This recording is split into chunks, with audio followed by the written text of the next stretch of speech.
Assalamualaikum warahmatullahi wabarakatuh. Apa kabar soleh-solihah pada sore hari ini? Alhamdulillah, luar biasa, tetap semangat. Allahu Akbar. Soleh-solihah, alhamdulillah, di sore hari ini kembali lagi kita dalam LHI Berkisah.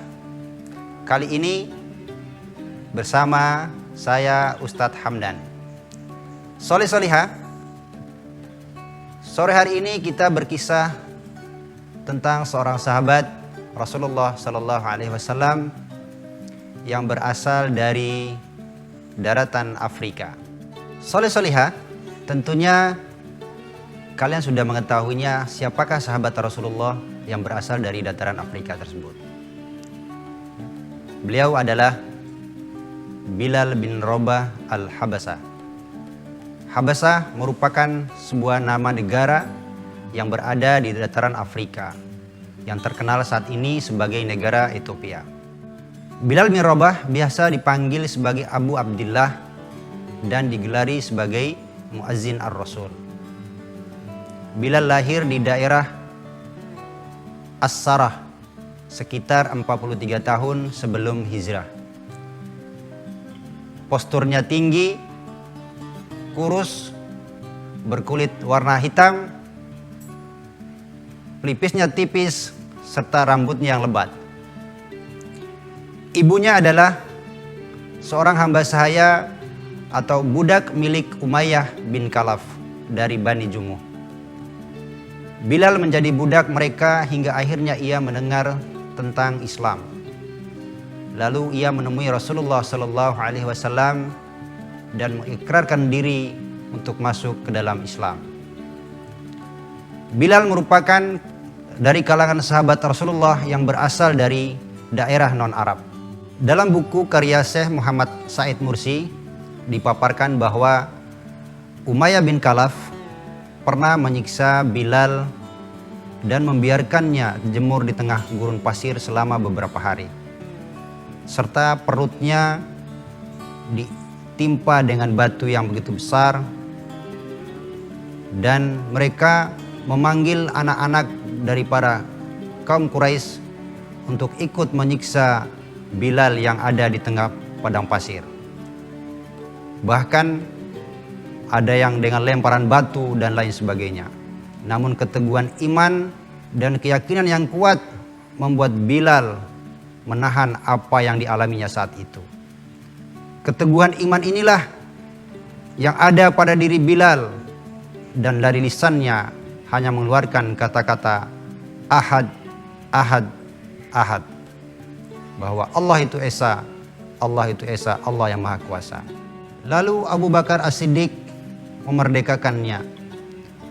Umar bin Khattab berujar, Abu Bakar adalah seorang pemimpin atau Sayyid kami, dan dia telah memerdekakan seorang pemimpin, Sayyid kami.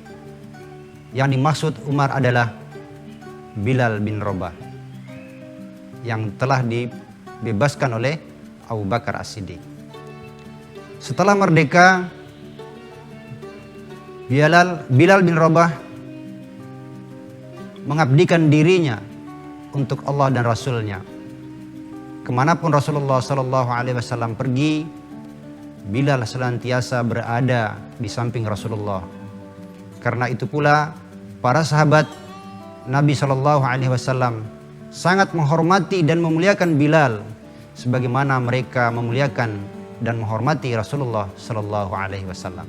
Sebagaimana sudah diketahui oleh khalayak banyak bahwa Bilal adalah sebagai seorang muazzin ar-Rasul, muazzinnya Rasulullah. Saat Rasulullah Sallallahu Alaihi Wasallam berhijrah ke Madinah, Bilal pun turut ikut serta bersama kaum muslim lainnya. Ketika Masjid Nabawi selesai dibangun, Rasulullah Sallallahu Alaihi Wasallam mensyariatkan azan, dan Rasulullah Sallallahu Alaihi Wasallam kemudian menunjuk Bilal bin Rabah untuk mengumandangkan azan karena ia memiliki suara yang begitu merdu dan indah. Lalu Bilal dengan bersegera mengumandangkan azan sebagai pertanda dilaksanakannya sholat 5 waktu pada saat itu. Sejak saat itu Bilal mendapat julukan sebagai muazzin ar-Rasul, dan ia menjadi muazzin pertama dalam sejarah Islam. Setelah sekian lama tinggal di Madinah, Bilal senantiasa menjadi pengumandang azan. Biasanya setelah mengumandangkan azan, Bilal berdiri di depan pintu rumah Rasulullah SAW seraya berseru, "Hayya 'alas shalah, hayya 'alas shalah." Mari melaksanakan salat, mari meraih keuntungan. Lalu ketika Rasulullah SAW keluar dari rumah dan Bilal melihatnya, ia segera melantunkan iqamat sebagai tanda salat berjemaah segera akan dimulai. Soleh-soleha, suatu saat terjadilah peperangan antara kaum muslimin dengan kaum Quraisy yang terjadi di kota Madinah. Pertempuran berkecamuk dengan sangat sengit dan dahsyat sekali. Bilal maju dan menerjang dalam perang pertama pada masa Islam itu, yaitu disebut dengan Perang Badar, yang sebagian semboyannya dititahkan oleh Rasulullah SAW menggunakan ucapan Ahad, Ahad, Ahad. Dalam peperangan ini, kaum Quraisy mengerahkan tenaga ahlinya, para tentara-tentara pembesarnya, untuk terjun untuk menemui tempat kematian mereka pada mulanya, yaitu di Perang Badar. Ketika pertempuran di antara dua belah pihak telah dimulai dan barisan kaum muslimin maju bergerak dengan semboyan Ahad, Ahad, jantung Umayyah bagai tercabut dari akarnya, serta rasa takut yang menguasai dirinya karena kalimat yang kemarin diulang-ulang oleh Bilal ternyata ada di dalam peperangan itu dan menguasai dirinya. Kalimat seperti itulah yang menggerakkan hati para kaum muslimin untuk maju di medan peperangan pada saat itu. Pertempuran telah berkecamuk dengan pedang bertemu pedang. Ketika perang telah hampir usai, Umayyah melihat sekilas keberadaan Abdurrahman bin Auf, seorang sahabat Rasulullah SAW. Dia pun segera berlindung kepadanya dan meminta agar menjadi tawanannya dengan harapan dapat menyelamatkan nyawanya. Permintaan itu dikabulkan oleh Abdurrahman bin Auf dan ia bersedia melindunginya. Di tengah-tengah hiruk pikuk peperangan, Abdurrahman membawa Umayyah ke tempat para tawanan. Namun di tengah perjalanan, Bilal sepintas melihatnya secara langsung dan berteriak, "Inilah dia gembong kekafiran, yaitu Umayyah bin Khalaf. Biarkanlah aku mati daripada orang ini selamat." Seiring dengan teriakan itu, Bilal mengangkat pedangnya hendak memenggal kepala yang selama ini menjadi besar kepala yang disebabkan kecongkakan dan kesombongannya atas kepuasannya saat itu. Namun Abdurrahman bin Auf berkata kepada Bilal, "Wahai Bilal, ia adalah tawananku." "Tawanan?" kata Bilal. "Bukankah pertempuran masih berkobar dan roda peperangan masih berputar?" tanya Bilal keheranan kepada Abdurrahman bin Auf. "Bagaimana mungkin ini bisa terjadi? Sedangkan belum lama berselang, senjatanya menghujam di tubuh kaum muslimin yang sampai sekarang masih meneteskan darahnya." "Tidak," kata Bilal. "Itu artinya ejekan dan sebuah penindasan terhadap kaum muslimin. Cukuplah selama ini Umayyah bin Khalaf mengolok-olok dan melakukan penindasan kepada kaum muslimin. Ia telah menindas dengan sedemikian rupa yang menimpa kaum muslimin. Hingga hari ini tidak ada lagi kesempatan yang tersisa bagi Umayyah bin Khalaf dalam momen yang menentukan ini." Bilal melihat bahwa dirinya tidak akan mampu mematahkan perlindungan saudaranya, yaitu Abdurrahman bin Auf. Karena itulah ia berteriak dengan suara sekeras-kerasnya kepada kaum muslimin, "Wahai para penolong agama Allah, inilah gembong kekafiran, yaitu Umayyah bin Khalaf. Lebih baik aku mati daripada ia hidup dan dibiarkan lolos dari peperangan ini. Seketika itu pula kaum muslimin berdatangan dengan pedang menyebar maut di tangan mereka dan mengepung Umayyah bersama putranya. Namun Abdurrahman bin Auf tidak mampu berbuat apa-apa. Bahkan ia tidak mampu melindungi bajunya yang telah terkoyak-koyak oleh desakan orang banyak. Bilal memandangi tubuh Umayyah yang telah rubuh oleh tebasan pedang-pedang itu. Kemudian ia bergegas meninggalkan tempat itu, sementara suaranya yang nyaring mengumandangkan Ahad, Ahad. Sekali lagi, ini adalah sebuah peristiwa yang qadarullah, yang ditentukan oleh Allah Subhanahu wa taala, yang itu perang Badar. Di mana Umayyah bin Khalaf yang sebelumnya menjadi pembesar dari Bilal bin Rabah, yang saat itu di mana dia mengalami berbagai macam cobaan, ujian dengan siksaan yang sangat pedih. Namun pada saat perang Badar ini, Umayyah bin Khalaf menemukan ajal terakhirnya pada perang Badar. Soleh-solihah, tibalah saatnya hari demi hari terus berganti. Saatnya Rasulullah membebaskan kota Mekah dengan mengemandoi 10.000 kaum muslimin. Rasulullah Shallallahu Alaihi Wasallam memasuki kota Mekah sambil mengucapkan syukur dan takbir, Allahu Akbar. Beliau langsung menuju Ka'bah yang telah dipadati berhala oleh kaum Quraisy dengan jumlah bilangan hari dalam setahun, yakni tidak kurang dari 360 berhala. Kebenaran telah datang dan kebatilan pun hancur lebur.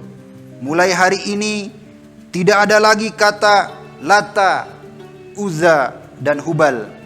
Sejak saat itu manusia tidak lagi menundukkan kepalanya kepada batu atau berhala, dan tidak ada lagi yang mereka puja sepenuh hati kecuali hanya memuja kepada Allah Subhanahu wa taala. Rasulullah Shallallahu Alaihi Wasallam memasuki Ka'bah dengan membawa Bilal sebagai teman. Baru saja masuk, beliau telah berhadapan dengan sebuah patung pahatan menggambarkan Ibrahim alaihissalam sedang berjudi dengan menggunakan anak panah. Rasulullah Shallallahu Alaihi Wasallam sangat murka. Beliau bersabda, semoga mereka dihancurkan Allah. Nenek moyang kita tidak pernah melakukan perjudian seperti itu. Dan Ibrahim itu bukanlah seorang Yahudi, bukan pula seorang Nasrani, melainkan seorang beragama yang suci dan seorang Muslim, dan sekali-kali bukan dari golongan musyrik. Rasulullah Shallallahu Alaihi Wasallam memerintahkan Bilal naik ke bagian atas masjid untuk mengumandangkan azan. Bilal pun mengumandangkan seruan azan. Alangkah mengharukan saat itu. Denyut nadi kehidupan di Mekah terhenti, dan dengan jiwa yang satu, ribuan kaum muslimin dengan hati khusyuk dan secara berbisik mengulangi kalimat demi kalimat yang diucapkan Bilal. Orang-orang musyrik di rumahnya masing-masing hampir tidak percaya dan bertanya-tanya dalam hatinya, inikah dia Muhammad dengan orang-orang miskinnya yang kemarin terusir meninggalkan kampung halamannya? Benarkah itu dia yang mereka usir? Mereka perangi dan mereka bunuh keluarga yang paling dicintainya serta kerabat yang paling dekat kepadanya. Tiga orang bangsawan Quraisy sedang duduk-duduk di pekarangan Ka'bah. Mereka tampak terpukul menyaksikan pemandangan itu, yaitu ketika Bilal menginjak-injak berhala-berhala yang mereka sembah selama ini. Mereka dengan kedua telapak kakinya. Kemudian di atas reruntuhannya yang telah hancur luluh, Bilal menyenandungkan suara azan yang berkumandang di seluruh pelosok Mekah. Tidak ubahnya bagai tiupan angin di musim semi. Tiga orang itu ialah Abu Sufyan Harb yang telah masuk Islam beberapa saat yang lalu, dan ada Attab bin Usaid, Al-Haris bin Hisam. Kedua orang ini belum masuk Islam. Abu Sufyan yang memang cerdas itu menukas pembicaraan kedua sahabatnya dengan ungkapan, "Aku tidak akan mengatakan sesuatu karena seandainya aku berkata, maka kerikil-kerikil ini pasti akan mengabarkannya." Ketika Nabi Shallallahu Alaihi Wasallam meninggalkan Ka'bah, beliau melihat mereka. Lalu dalam sekejap waktu beliau membaca wajah-wajah mereka. Kemudian dengan kedua mata yang bersinar, dengan cahaya ilahi, beliau bersabda kepada mereka, "Aku tahu apa yang telah kalian katakan tadi." Beliau lalu bercerita apa yang mereka katakan sebelumnya. Al-Haris dan Atta pun berseru, "Kami menyaksikan bahwa Anda adalah utusan Allah. Demi Allah, tidak seorang pun mendengarkan pembicaraan kami hingga kami dapat menuduh bahwa ia telah menyampaikannya kepada Anda." Sekarang mereka menghadapi Bilal dengan pandangan baru. Dalam lubuk hati mereka bergema kembali berkalimat yang mereka dengar dalam pidato Rasulullah Sallallahu Alaihi Wasallam pada awal memasuki Mekah. "Wahai orang-orang Quraisy, Allah telah melenyapkan dari kalian kesombongan jahiliyah dan kebanggaan terhadap nenek moyang kalian. Manusia itu bermula dari Adam, sedangkan Adam diciptakan dari tanah." Bilal melanjutkan hidupnya bersama Rasulullah Sallallahu Alaihi Wasallam dan ikut mengambil bagian dalam suasana perjuangan bersenjata pada masa hidupnya. Ia tetap menjadi seorang muazin, menjaga serta menghidupkan syiar agama besar ini, yaitu Islam, yang telah membebaskan dirinya dari kegelapan menuju terang benderang, dari perbudakan kepada kemerdekaan. Kedudukan Islam semakin tinggi, demikian pula kaum muslimin, taraf dan derajat mereka ikut naik. Dan Bilal semakin lama semakin dekat di hati Rasulullah Sallallahu Alaihi Wasallam. Bahkan baginda Rasulullah pernah menyatakan kepada Bilal bahwa Bilal adalah seorang laki-laki penduduk surga. Tetapi sikapnya tidak berubah, tetap seperti biasa, mulia dan besar hati, yang selalu memandang dirinya tidak lebih daripada seorang Habasya yang kemarin menjadi seorang budak. Suatu hari ia pergi meminang dua orang wanita untuk dijadikan calon istrinya sendiri dan saudaranya. Ia berkata kepada orang tua dari kedua wanita itu, "Saya ini Bilal dan ini saudaraku. Kami berasal dari bangsa budak Habasah. Pada mulanya kami berada dalam kesesatan, kemudian kami diberi petunjuk oleh Allah Subhanahu wa taala. Kami sebelumnya adalah budak-budak beliau, lalu dimerdekakan oleh Allah. Jika pinangan kami Anda terima, segala puji bagi Allah. Namun bila Anda tolak, Allah Maha Besar." Itulah kemuliaan dari Bilal bin Rabah ketika menyampaikan pinangannya kepada ayah dari kedua wanita yang dilamarnya. Rasulullah Sallallahu Alaihi Wasallam tibalah akhirnya kembali ke hadirat ilahi dalam keadaan ridho dan diridhoi. Penanggung jawab kaum muslimin sepeninggal beliau dibebankan kepada pundak Khalifah Abu Bakar As-Siddiq. Suatu saat Bilal pergi menjumpai Khalifah Rasulullah tersebut untuk menyampaikan isi hatinya. Ia berkata, "Wahai Khalifah Rasulullah, saya mendengar Rasulullah Sallallahu Alaihi Wasallam bersabda, amal yang paling utama bagi orang beriman adalah berjihad fi sabilillah. Jadi apa maksudmu wahai Bilal?" tanya Abu Bakar. "Saya ingin berjuang di jalan Allah sampai saya meninggal dunia," jawab Bilal. "Siapa lagi yang akan menjadi muazin bagi kami nanti?" tanya Abu Bakar. Dengan derayan air mata, Bilal menjawab, "Saya tidak akan menjadi muazin lagi bagi orang lain setelah Rasulullah." "Tidak," kata Abu Bakar. "Tetaplah tinggal di sini wahai Bilal dan menjadi muazin bagi kami. Seandainya Anda memerdekakan saya dulu adalah untuk kepentingan Anda," kata Bilal. "Baiklah," kata Abu Bakar untuk menerima permintaan dari Bilal tersebut. "Tetapi bila Anda memerdekakan saya karena Allah, biarkanlah diri saya untuk Allah sesuai dengan maksud baik Anda pada saat itu. Namun Abu Bakar berkata, saya memerdekakanmu wahai Bilal semata-mata karena Allah Subhanahu wa taala. Untuk itu silakan, apa yang menjadi keinginanmu akan aku penuhi. Demikian yang disampaikan oleh Abu Bakar kepada Bilal bin Rabah atas permintaan dari Bilal sendiri. Bagaimanapun juga Bilal telah mendedikasikan sisa hidup dan usianya untuk berjuang menjaga benteng-benteng Islam di perbatasan, serta membulatkan tekadnya untuk dapat menjumpai Allah dan Rasulnya dalam keadaan husnul khatimah dan masuk ke dalam surganya Allah Subhanahu wa taala. Solih-solihah, demikianlah kisah dari sahabat Rasulullah sallallahu alaihi wasallam Bilal bin Rabah. Ada beberapa poin yang harus kita ambil adalah yang pertama tentang keteguhan iman, keyakinan dari seorang Bilal bahwa Allah adalah tujuan satu-satunya. Kemudian yang kedua, bahwa Bilal adalah seorang muazin pertama yang mengumandangkan azan untuk Rasulullah Shallallahu Alaihi Wasallam dan kaum muslimin pada saat itu. Semoga dari kisah Bilal ini banyak hal yang bisa kita ambil hikmahnya dan kita terus untuk bersalawat kepada Rasulullah Shallallahu Alaihi Wasallam, mencintainya, serta kelak kita akan mendapatkan syafaat dari Rasulullah Shallallahu Alaihi Wasallam. Sekian, wassalamualaikum warahmatullahi wabarakatuh.